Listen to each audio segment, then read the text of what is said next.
Welcome to London's Word Factory, the home of the short story. My mother was an upright piano, spine erect, lid tightly closed, unplayable except by the maestro. My father was not the maestro. My father was the piano tuner.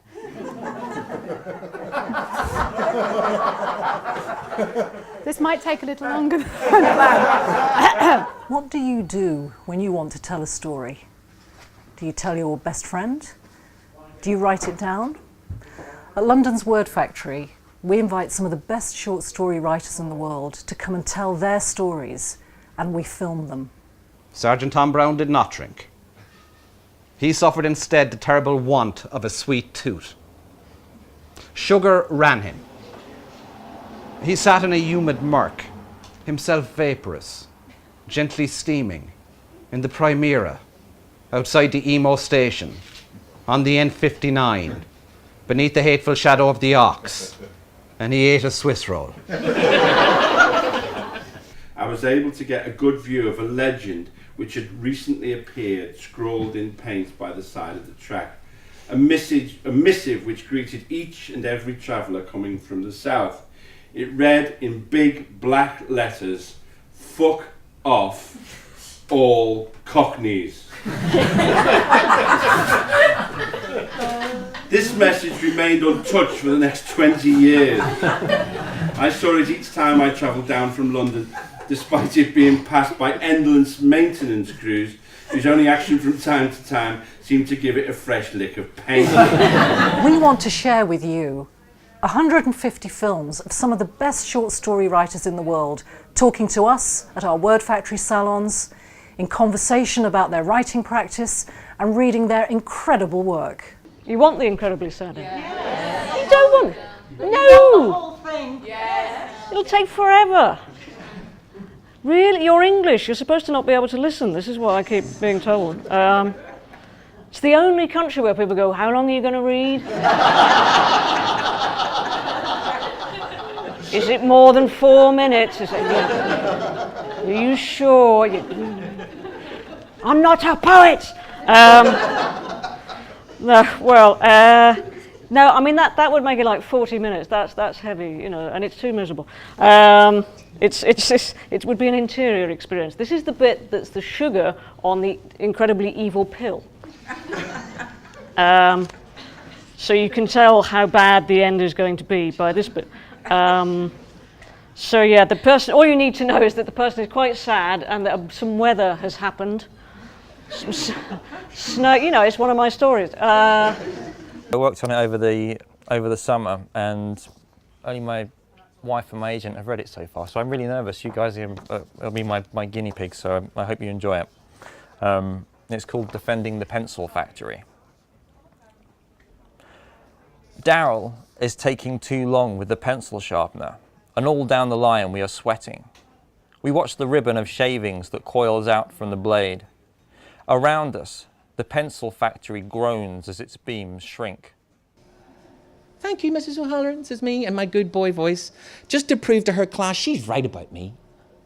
You'll be sorely missed around here, she says, smiling. She whispers, making sure you come back and see me before you leave today, won't you?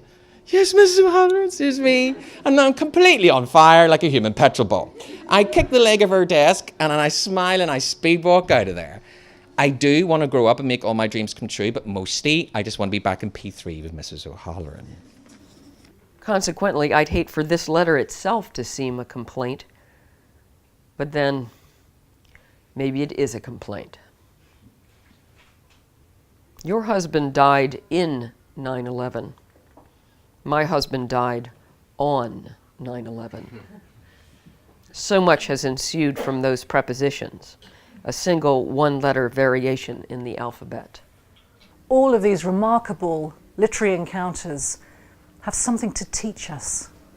It really takes a long time for a short story, the gem of a short story, to actually fertilize in you. It's a really strange thing.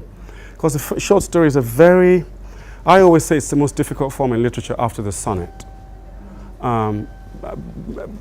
There's just something about it. It's the only form that's really capable, the prose form that's capable of a kind of perfection. Here, you'll find our unique archive of remarkable literary moments, of their work and of their literary conversation about their writing practice. Do you find it easier to write female narrators now?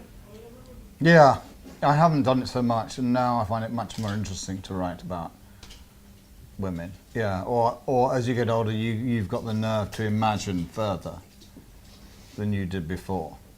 When you're young, you think, well, I can only imagine to my friends and maybe to my girlfriend and a bit of me and my dad. And then as you get older, you can imagine a bit further into other people's lives. You can do their voices. I think that's probably why I was, probably and still am, what people sometimes call an autobiographical writer. I really think I learned how to writing stories by reading William Trevor. So I thought I would read one page of a long story or novella by him, the opening page, and then I would read an excerpt of my story to show you how I talked to him or stole from him.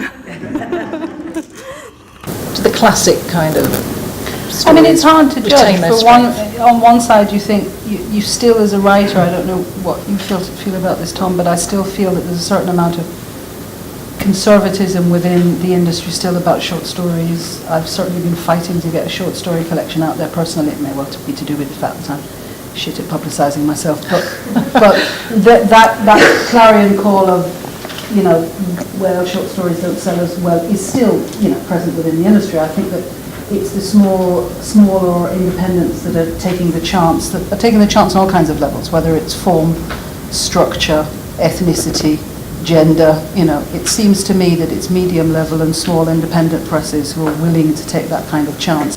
We're an organisation run by writers for writers.